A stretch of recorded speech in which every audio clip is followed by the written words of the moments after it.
अस्सलाम वालेकुम नाजरीन, आप देख रहे हैं INN चैनल। मैं हूं शेख अहमद अली। इस न्यूज़ बुलेटिन में आइए नज़र डालते हैं दिन भर की बड़ी खबरों पर। कुल हिंद कांग्रेस कमेटी के साबिक सदर राहुल गांधी ने कहा कि तेलंगाना की तरह नफरत के बाजार में मोहब्बत की दुकान मुल्क भर में खोली जाएगी। निर्मल में जलसे आम से खिताब करते हुए राहुल गांधी ने कहा कि नरेंद्र मोदी तहफ़्फ़ुज़ात के खिलाफ हैं, वो तहफ़्फ़ुज़ात को खींच लेना चाहते हैं। कांग्रेस पार्टी 50% तहफ़्फ़ुज़ात की हद में इजाफा करना चाहती है, क्योंकि मुल्क की आबादी का 50% हिस्सा पिछड़ा तबका है। SC, ST, अक़लियत, BC, आलाज़ात के पसमानदा अवाम को मिलाकर 90% होते हैं। उन्होंने कहा कि नरेंद्र मोदी चाहते हैं कि तहफ़्फ़ुज़ात ख़त्म हो जाएं। कांग्रेस पार्टी मुल्क भर में ज़ात पात की मरदमशुमारी करना चाहती है ताकि हर एक को उसका हिस्सा मिले। ज़ात पात की मरदमशुमारी के बाद मुल्क की सियासत की तस्वीर बदल जाएगी। उन्होंने कहा कि हर एक चीज़ का सर्वे करवाया जाएगा, आवाम को भी मालूम हो जाएगा कि उनका हिस्सा कितना है। ये चुनाव जो है, ये पहला ऐसा चुनाव है जिसमें कांग्रेस पार्टी और इंडिया गठबंधन संविधान की रक्षा कर रहे हैं और बीजेपी के लोग संविधान को बदलना चाहते हैं, खत्म करना चाहते हैं। ఈ ఎన్నికలు కాంగ్రెస్ పార్టీ మరి ఇండియా కూటమికి మరియు బీజేపీ మరియు ఎన్డీఏ కూటమికి మధ్య జరిగే ఎన్నిక। ఈ ఎన్నికలు ఒక సిద్ధాంతం కోసం పోరాటం జరిగే ఎన్నిక, ఒక ఆలోచన కోసం పోరాటం జరిగే ఎన్నిక అని మీకు తెలియజేస్తా ఉన్నాను। अगर देश में गरीब लोगों को कुछ मिला, पिछड़ों को, दलितों को, आदिवासियों को कुछ मिला, तो उसका कारण ये किताब हमारा संविधान है। ఈ దేశంలో మహిళలకు, బీదలకు, బడుగులకు, ఆదివాసీలకు, దళితులకు ఏదైనా లభించింది అంటే అది రాజ్యాంగం వల్ల లభించింది అని తెలియజేస్తా ఉన్నాము। अगर आपको सरकार में रोजगार मिलता है, अगर पब्लिक सेक्टर बना, अगर आपको आरक्षण मिला, तो सारा का सारा इस किताब के कारण मिला। इस किताब से पहले आपके लिए हिंदुस्तान में कोई अधिकार नहीं थे। మీకు భారతదేశంలో స్వాతంత్రం వచ్చిన తర్వాత గవర్నమెంట్ ఉద్యోగాలు దొరికినా, ఇంకా ఎటువంటి ఉపాధి దొరికినా అది మొత్తం ఈ రాజ్యాంగం వల్లే వచ్చింది అని తెలియజేస్తా ఉన్నాం। हिंदुस्तान में 50% पिछड़े वर्ग के लोग हैं, 15% दलित हैं, 8% आदिवासी हैं, 5% गरीब जनरल कास्ट के लोग हैं, 15% माइनॉरिटी के हैं। భారతదేశంలో 15% దళితులు ఉన్నారు, 8% మైనారిటీలు ఉన్నారు, 15% ఆదివాసీలు ఉన్నారు, 5% వెనుకబడినటువంటి తరగతులు ఉన్నారు। మొత్తం కలుపుకుంటే 50% మంది ఉన్నారు భారతదేశంలో అని చెప్తా ఉన్నాను। इन लोगों की रक्षा ये किताब करती है। వీళ్ళందరి యొక్క హక్కులను కాపాడేది భారత రాజ్యాంగం అని తెలియజేస్తా ఉన్నాము। और बीजेपी के लोग, नरेंद्र मोदी जी इस किताब को फाड़कर फेंकना चाहते हैं। ఈ బీజేపీ ప్రభుత్వం, బీజేపీ కూటమి భారతదేశానికి సంబంధించినటువంటి రాజ్యాంగం అనే పుస్తకాన్ని నలిపివేయాలని చూస్తా ఉంది। ये किताब अंबेडकर जी और गांधी जी ने दी। ఈ పుస్తకం हैदराबाद DCC के सदर और हैदराबाद लोकसभा हल्के के कांग्रेस उम्मीदवार मोहम्मद वलीउल्लाह समीर ने हैदराबाद के पुराने शहर में बेरोजगारी को खत्म करने का वादा किया।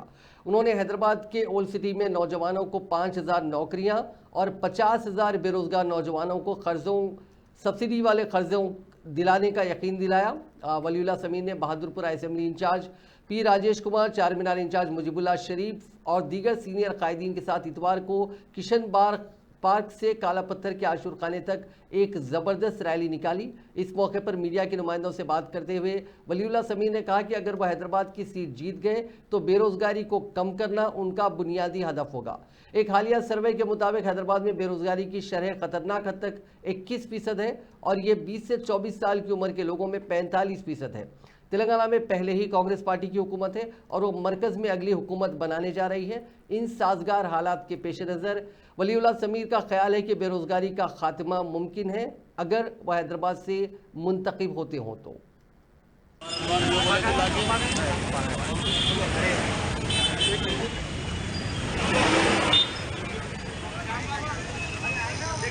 जुल्फिकार भाई जरा हटो, जुल्फिकार भाई जरा हट जाओ। मैडम आइए। अरे शिराज मैडम जय कांग्रेस, सोनिया गांधी जिंदाबाद, जिंदाबाद जिंदाबाद, समीर भाई जिंदाबाद, जिंदाबाद जिंदाबाद, सोनिया गांधी जिंदाबाद।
अस्सलाम वालेकुम व रहमतुल्लाहि व बरकातुहू। मेरे भाइयों, माशाल्लाह आज आप लोगों का जोश बेहतरीन है। बेहतरीन मेरे नौजवान भाई आज यहाँ पे मौजूद है। अल्हम्दुलिल्लाह आज की जो आपकी बहादुरपुरे की हमारी रोड शो की रैली थी, एक बहुत कामयाब रैली रही। आप सबका मैं शुक्रिया अदा करना चाहता हूँ भाई, बहुत बहुत शुक्रिया। यहाँ हमारे स्टेज पे काफी हमारे सीनियर कांग्रेस के लीडर बैठे हैं। मैं आप सबका शुक्रिया अदा करता हूँ कि आज आप लोग सब जुड़ के इस कांग्रेस की रैली को एक कामयाब रैली बनाए। मैं आप लोग आज जिस वक्त की किल्लत है, सिर्फ 8 मिनट बाकी है, मैं आप लोगों के बीच में सिर्फ डेवलपमेंट की बात को लेके आया हूँ। मुझे मजहब की सियासत से कोई मतलब नहीं है और मैं आप लोगों के बीच में मजहब की सियासत की बात भी नहीं करना चाहता। कांग्रेस पार्टी एक मोहब्बत की दुकान को खोलो। हमारा लीडर राहुल गांधी कन्याकुमारी से निकलकर कश्मीर तक चलते हुए हमारे बीच में एक ही पैगाम छोड़ के गया, वो नफरत की दुकान बंद करो, हिंदू मुसलमान भाई भाई। तो भाइयों, आज की रैली में जब हम आज किशनबाग से निकलकर काले पत्थर तक आए तो रास्ते में जगह जगह पे मुझे देखने को मिला कि कचरों के अंबार पड़े थे, जिसके सामने से गुजरते वक्त नाक बंद करके गुजरना पड़ रहा था। रास्ते में खुले नाले पड़े थे। तो ये तो डेवलपमेंट है आपके बहादुरपुरे का। मेरे भाइयों, कांग्रेस पार्टी आपके बीच में डेवलपमेंट की बात लेके आई है। अभी थोड़ी देर पहले आपने देखा एक स्टेज के पास एक आदमी आ रहा था जिसको लोग हटा रहे थे। उसका मुतालिबा था कि मेरी बीवी डायलिसिस पे है। डायलिसिस के पहले 100 दिन में मैं 50,000 यंग बच्चों के लिए 50,000 भाई जो आज बेरोजगार बैठे हुए हैं, मुस्लिम माइनॉरिटी फाइनेंस से उनके लिए पहले 100 दिन में 5 लाख के लोन का इंतजाम करूंगा। गवर्नमेंट के जो 24,000 रिक्रूटमेंट पेंडिंग पड़े हुए हैं, आपसे वादा करता हूं पहले 100 दिन में उसमें से 5,000 रिक्रूटमेंट आपके यूनिवर्सिटी के लिए, हमारे नौजवान बच्चों के लिए लाऊंगा। इंशाल्लाह अगर मैं जीता तो पहले 100 दिन में आपके लिए एक यहाँ पे मल्टी स्पेशलिटी हॉस्पिटल का इफ्तिताह करूंगा। तो मेरे भाइयों, ये मेरी बात को रिकॉर्ड कर लीजिए। मैं आपसे वादा करता हूं 50,000 नौजवान बच्चों के लिए माइनॉरिटी फाइनेंस से 5 लाख रुपए का लोन, 5,000 गवर्नमेंट वैकेंसीज और एक मल्टी स्पेशलिटी हॉस्पिटल। मैं आपके बीच में डेवलपमेंट को लाया हूं। मैं सिर्फ डेवलपमेंट का मुद्दा लाया हूं। मैं चाहता हूं और आपसे गुजारिश करता हूं कि मजहब के नाम पे की गई सियासत यही एक बहुत बड़ी हमारी ओल्ड सिटी हैदराबाद की एक कमी है कि हमारे पास एक भी ऐसा मल्टी स्पेशलिटी गवर्नमेंट हॉस्पिटल नहीं। साबिक नायब वजीर आला कडियम श्रीहरी ने कांग्रेस उम्मीदवार हलक़े पार्लिमान वरंगल डॉक्टर काविया की इंतखाबी मुहिम में हिस्सा लिया और एक रोड शो को मुखातिब करते हुए कहा कि केसीआर खानदान बदउनवान है। केसीआर की दुख्तर कविता शराब स्कैम में तिहाड़ जेल में बंद है। उन्होंने कहा कि अनकरीब केसीआर के भांजे संतोष कुमार अराजियात के कब्जे के मामले में जेल के अंदर होंगे। कडियम श्रीहरी ने वरंगल की आवाम से अपील की कि वो पार्लिमानी इंतखाबात में कांग्रेस के हक में अपने वोट का इस्तेमाल करें। అంతేకాకుండా రోజు రోజుకు టిఆర్ఎస్ పార్టీ కేసీఆర్ కుటుంబం మీద వస్తున్న అవినీతి ఆరోపణలు, భూ కబ్జాలు, స్వయంగా కేసీఆర్ బిడ్డ మహిళ కవిత లిక్కర్ స్కామ్ లో ఇరుక్కొని తిహార్ జైల్లో ఉండడంతోని ఇంకా ఈ అవినీతికి నిలయమైన కేసీఆర్ కుటుంబంలో నడవలేను అని భావించి రేవంత్ రెడ్డి గారి నాయకత్వంలో, సోనియా గాంధీ గారి నాయకత్వంలో రాష్ట్రంలో కాంగ్రెస్ పార్టీని तेलंगाना महिला कांग्रेस ने गांधी भवन में गांधी जी के मुजस्मे के पास एहतजाजी धरना देते हुए वजीर आजम नरेंद्र मोदी के खिलाफ नारेबाजी की। महिला कांग्रेस की सदर सुनीता राव ने कहा कि सेक्स स्कैम में मुलविस प्रजुला रेवाना को फौरन गिरफ्तार किया जाए। उन्होंने मोदी और बीजेपी के खिलाफ नारेबाजी की। మోదీ మోదీ రేవన్నను వెంటనే ప్రజ్వల్ రేవన్నను వెంటనే बीजेपी मोदी मोदी को हटाओ, मोदी को हटाओ, मोदी को हटाओ, मोदी को हटाओ। प्रज्वल रेवन्ननु వెంటనే प्रज्वल रेवन्ननु వెంటనే महिला कांग्रेस महिला कांग्रेस मोदी मोदी मोदी। सदर बीआरएस व साबिक चीफ मिनिस्टर चंद्रशेखर राव ने कहा कि असेंबली इंतखाबात दरमियान में होते हैं या फिर मियाद के खत्म होने पर होते हैं। जब कभी इंतखाबात होंगे रियासत में बीआरएस का इख्तिदार में लौटना यकीनी है। उन्होंने पार्टी कायदीन और कारकुनों पर जोर दिया कि वो रियासत में बीआरएस के इख्तिदार में आने तक अपनी जद्दोजहद को जारी रखें। करीमनगर के वेनका बंका में बीआरएस के जलसे आम से खिताब करते हुए केसीआर ने कहा कि वादों की अमलावरी तक बीआरएस पार्टी कांग्रेस पर अपना दबाव बरकरार रखेगी। उन्होंने कहा कि तेलंगाना की तश्कील के बाद बीआरएस हुकूमत ने आसरा स्कीम के तहत मुख्तलिफ अफराद को 1016 रुपये वजीफा दिया था। दूसरी मियाद में वजीफे की रकम 2016 रुपये कर दी गई थी। इसी तरह किसानों को रैतु बंधु स्कीम के तहत हर साल 10,000 रुपये फी एकड़ की माली इमदाद फराहम की गई। लेकिन गुज़िश्ता असेंबली इंतखाबात में कांग्रेस पार्टी ने 5,000 रुपये इजाफे का ऐलान करते हुए उन्हें वोट देते हुए इख्तिदार में लाया।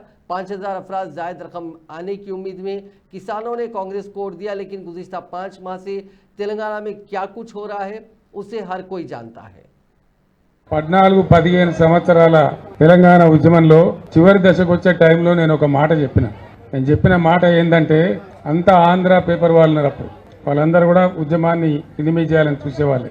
హైదరాబాద్ నుంచి నేను ఢిల్లీ పోతా ఉన్నా. ఫైనల్ లాస్ట్ బాల్ అన్నమాట క్రికెట్లో. ఒకటే మాట వాళ్ళకి చెప్పిన, కేసీఆర్ గారు మీరు వెళ్తున్నారు, ఏం జరుగుద్ది అనుకుంటున్నారు అని అడిగినారు. ఒకటే ఒక మాట నేను చెప్పిన ఆ రోజు, ఆంధ్రప్రదేశ్ రాష్ట్రం నుంచి ఇవాళ నేను ఢిల్లీకి వెళ్తున్నా, తెలంగాణ రాష్ట్రంలోనే మళ్ళా వచ్చి తిరిగి అడుగు పెడతా అని చెప్పిన. ఈ మాట చెప్పానంటే ఎంత ఆత్మవిశ్వాసం ఉండాలి, ఎంత ధైర్యం ఉండాలి, ఎంత నమ్మకం ఉండాలి. చిన్న విషయం కాదు. నేను ఒక్క మాట మాట్లాడితే నాతో ఆడుకునేటువంటి ఆంధ్ర పేపర్ వాళ్లకు ఈ మాట చెప్పిన. నేను అన్న ప్రకారమే మీ అందరి ఆశీర్వచనం, మీ అందరి దీవెన, మీరందరిచ్చిన బలం, తెలంగాణ ప్రజలు ఇచ్చినటువంటి బలం, దాంతో ఆ రోజు నేను విమానం ఎక్కి ఆంధ్రప్రదేశ్ రాష్ట్రం నుంచి పోయినా, మళ్ళా విమానం దిగినా అంటే తెలంగాణ రాష్ట్రంలో దిగినా. ఇక్కడ విషయం ఏంది, తెలంగాణ వచ్చింది, మీరందరూ కూడా దీవించినారు, 10 ఏళ్ల పాటు పరిపాలన చేస్తారు. बीआरएस के कारगुजार सदर केटी रामाराव ने कांग्रेस लीडर राहुल गांधी पर निर्मल में अपने जलसे आम के दौरान तेलंगाना के अवाम को गुमराह करने का इल्जाम लगाया। राहुल गांधी ने दावा किया था कि कांग्रेस हुकूमत में रियासत की हर खातून को माहाना 2,500 रुपये मिलते हैं। केटीआर ने राहुल गांधी का मजाक उड़ाया और उन्हें एक नादान सियासतदान करार देते हुए कहा कि रेवंत रेड्डी जैसे मकामी कायदीन ने उन्हें आसानी से धोखा दे दिया। उन्होंने राहुल गांधी पर इल्ज़ाम लगाया कि वो महज मकामी कांग्रेस कायदीन के जरिए तैयार करदा झूठ से भरा स्क्रिप्ट पढ़ रहे हैं। राहुल ने अपनी तकरीर में ये भी झूठ कहा कि बुजुर्गों को 4,000 रुपये पेंशन मिल रहा है, लड़कियों को शादी के लिए 1 तोला सोना दिया जा रहा है, कॉलेज जाने वाली लड़कियों को 10 स्कूटर मिलते हैं और किसानों को फसलों के लिए बोनस मिलता है। केटीआर ने लोगों से सवाल किया कि क्या वाकई ये फवायद हासिल किए जा रहे हैं जैसा कि राहुल गांधी ने दावा किया। उन्होंने राहुल गांधी को खबरदार किया कि वो तेलंगाना के लोगों की जहानत को कम ना समझे, इस बात पर जोर देते हुए कि वो उनके झूठ पर यकीन नहीं करेंगे। ఇదే ఎల్బీ నగర్ లో వరదలు వస్తే మూసి వరదలు వస్తే మేము తిరిగినాం, నేను తిరిగినా, సుధీర్ రెడ్డి గారు తిరిగి డబ్బులు మీ ఎమ్మెల్యే గారి విజ్ఞప్తి మేరకు దాదాపు 250 కోట్ల రూపాయలు ఖర్చు చేసి స్ట్రాటజిక్ నాలా డెవలప్మెంట్ ప్రోగ్రామ్ లో భాగంగా కొంత నష్ట నివారణ ప్రయత్నం చేసినాం. తాత్కాలికంగా కొన్ని కుటుంబాలకు సాయం చేసినాం. మోడీ గారిని అడిగినాం, మోడీ గారు అయ్యా హైదరాబాద్ కు వరదలు వచ్చినాయి, మీరేమో గుజరాత్ కి వరదలు వస్తే పోయి 1000 కోట్లు ఇచ్చినారు, మాకు కూడా ఇవ్వండి మోడీ గారు అని అడిగినాం. రూపాయి సహాయం చేయలేదు. ఐటీఐఆర్ రద్దు చేసిండు హైదరాబాద్ ది.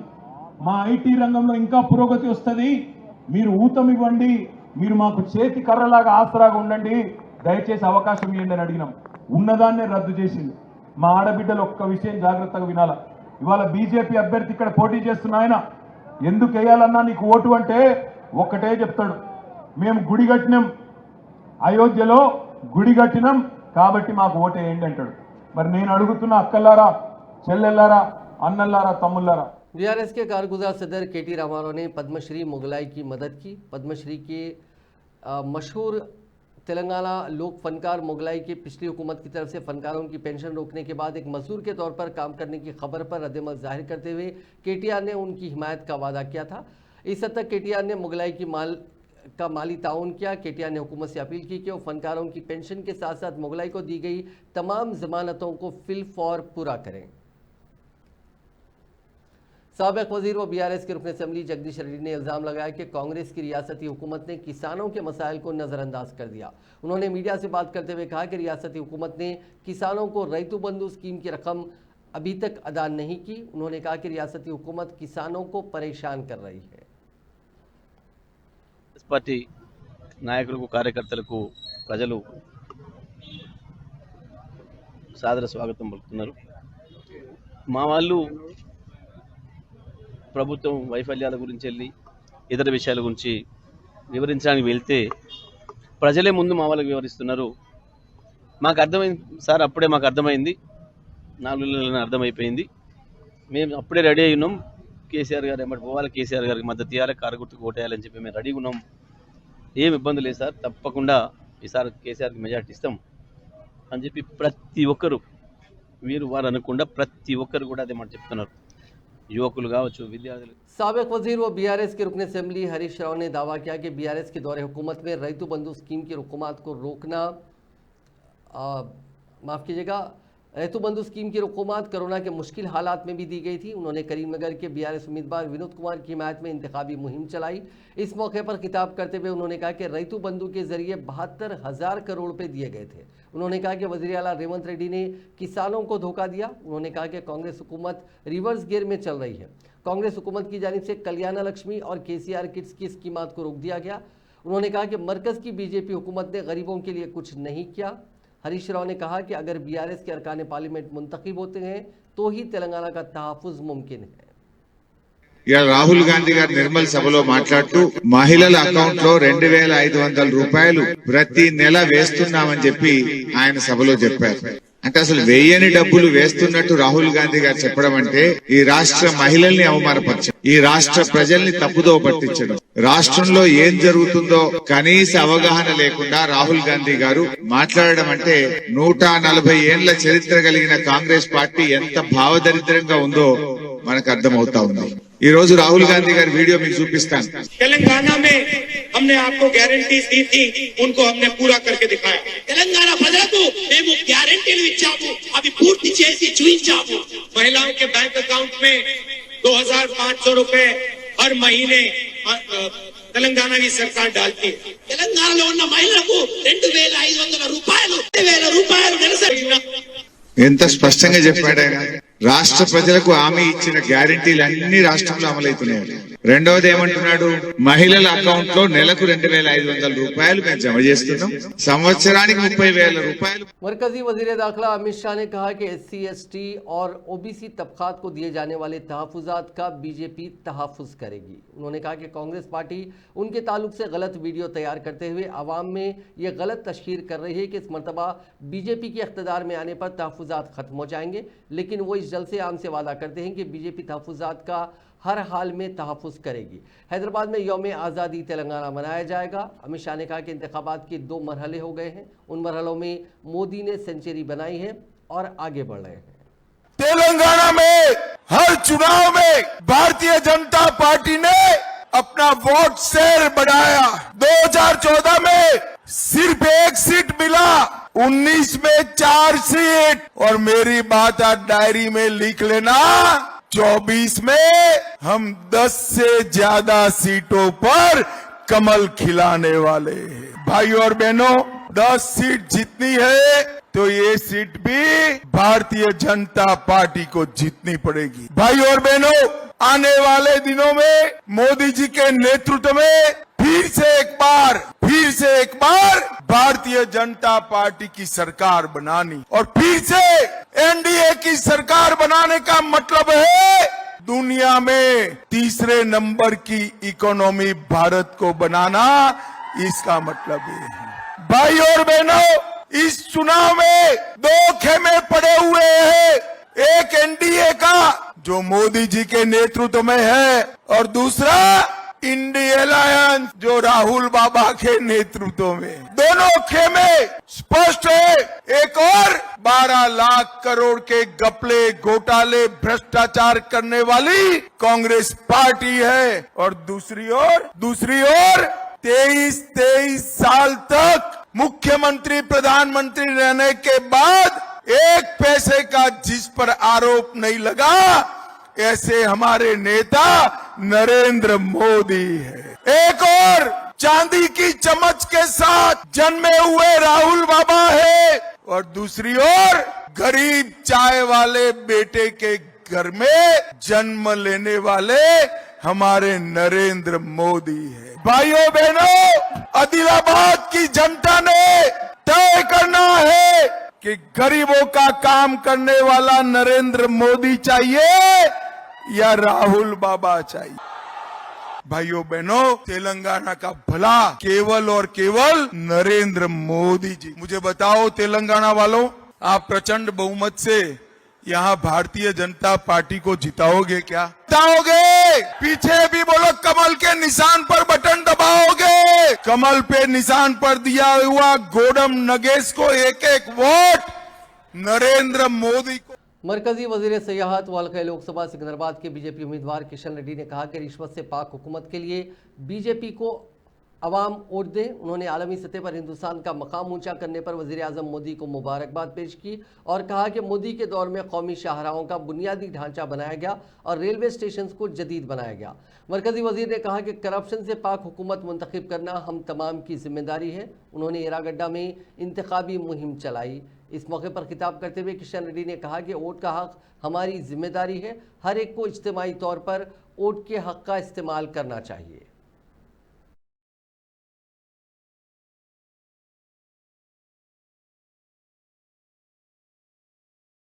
జెడ్పీటీసీ చైర్మన్లు, మున్సిపల్ కౌన్సిలర్ పోటీ చేయాలంటే ఇంకా మా శక్తిని పెంచుకోవాలి.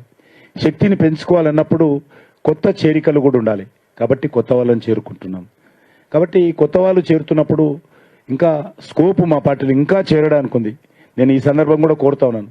ఈరోజు గతంలో మీరు బీఆర్ఎస్ పనిచేసి ఉండొచ్చు, కాంగ్రెస్ పనిచేసి ఉండొచ్చు. ఈరోజు దేశం కోసం భారతీయ జనతా పార్టీలో చేరండి. ఈరోజు భారతీయ జనతా పార్టీకి తెలంగాణలో రానున్న రోజుల్లో మంచి భవిష్యత్తు ఉంటుంది. ఇంకా చేరాల్సిన అవసరం ఉంది. నేనేదో పెద్ద లీడర్లే చేరాలి, ఎమ్మెల్యేలే చేరాలి, ఎంపీలే చేరాలి ఎప్పుడు అనుకోను. గ్రామాలలో ఉన్నటువంటి యూత్, గ్రామీణ ప్రాంతాల్లో ఉన్నటువంటి రైతు కూలీలు, రైతు బిడ్డలు, వివిధ చేతి వృత్తుల వాళ్ళు, కుల వృత్తుల వాళ్ళు రావాల్సిందిగా నేను కోరుతా ఉన్నాను. వాళ్ళతోటి बीजेपी के कौमी जनरल सेक्रेटरी व रुकन पार्लियामेंट बंडी संजय कुमार ने तमाम तबकात बशमुल किसानों, बेरोजगारों, तुलबा, मुलाजमीन और असातिज़ा से कहा कि वो साबिक़ वज़ीर आला चंद्रशेखर राव की जानिब से गुज़िश्ता 10 साल में दिए गए धोखे को याद रखें। पार्लिमानी इंतखाबी मुहिम के हिस्से के तौर पर बंडी संजय ने आज सुबह 6 बजे करीमनगर के अम्बेडकर स्टेडियम में वॉकर से मुलाकात की और इंतखाबी मुहिम चलाई। इस मौके पर उन्होंने कहा कि वो करीमनगर पार्लिमानी हल्के के रुकन पार्लियामेंट की हैसियत से मोदी हुकूमत की तरक्याती और फलाही स्कीमों और खर्च किए गए फंड्स की तफसीलात फराहम करके राय दहिंदों से वोट मांग रहे हैं। కాంగ్రెస్ వాళ్ళు బీఆర్ఎస్ మాత్రం వాళ్ళు పైసలను నమ్ముకున్నారు.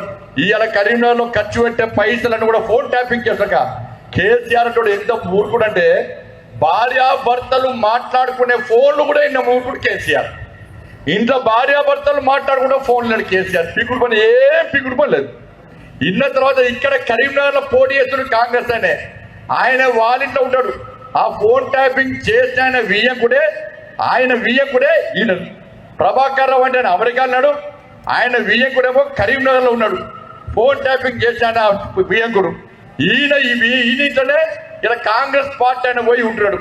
ఈ ఖర్చు పెట్టే పైసలు మొత్తం ఈ ఫోన్ ట్యాపింగ్ చేసి బ్లాక్ మెయిల్ చేసి సంపాదించిన పైసలే ఇవాళ కరీంనగర్లో ఖర్చు పెడుతున్నాడు. ఇక్కడ వాళ్ళ వియ్యకుడే ఏం చేస్తున్నాడంటే ఒక్కొక్కరు పైసలు ఇస్తున్నాడు. कारपोरेटरలను కొట్టున్నారు, కౌన్సిలర్లను కొట్టున్నారు. बंजारा हिल्स में आफ्टर 9 क्लब पर पुलिस ने छापा मारा। इस क्लब के ऑर्गेनाइजर्स दूसरी रियासतों की नौजवान लड़कियों को इस क्लब में लाया करते थे।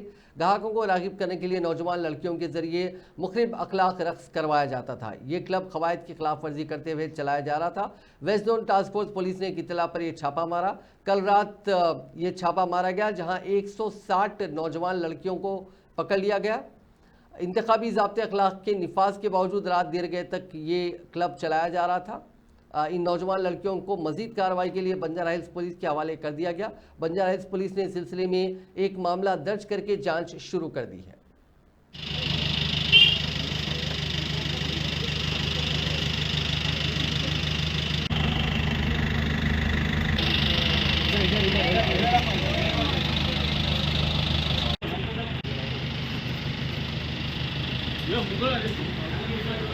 रियासत तेलंगाना के ज़िले हनमकुंडे में नौमौलूद लड़की को जिंदा दफन कर दिया गया। ये वाक़या दामेरा मंडल के योरोगुंडा में पेश आया। बच्ची को नामालूम अफराद ने जिंदा दफन कर दिया। मकामी लोगों ने जिन्हें इसका इल्म हुआ फौरी तौर पर मिट्टी हटाकर लड़की को बाहर निकाला और पुलिस को इत्तला दी गई। लड़की को पुलिस ने NSR अपोलो रीच हॉस्पिटल मुंतकिल किया। पुलिस ने लड़की की जान बचाने वालों को मुबारकबाद दी।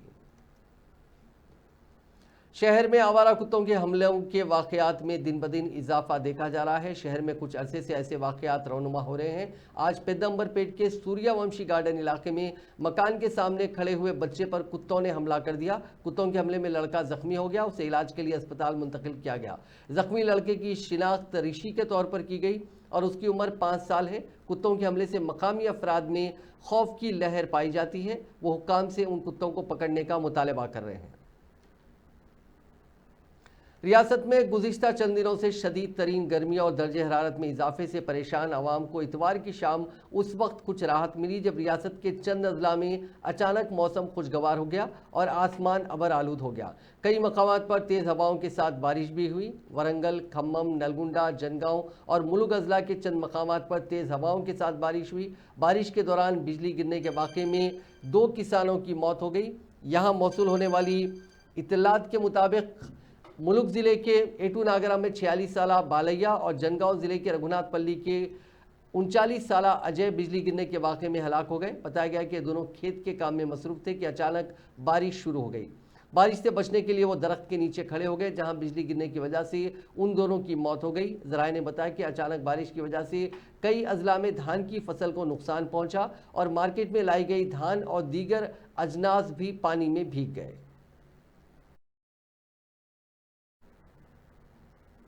नाजरीन, इस न्यूज़ बुलेटिन में बस इतना ही। आप देखते रहिए INN चैनल।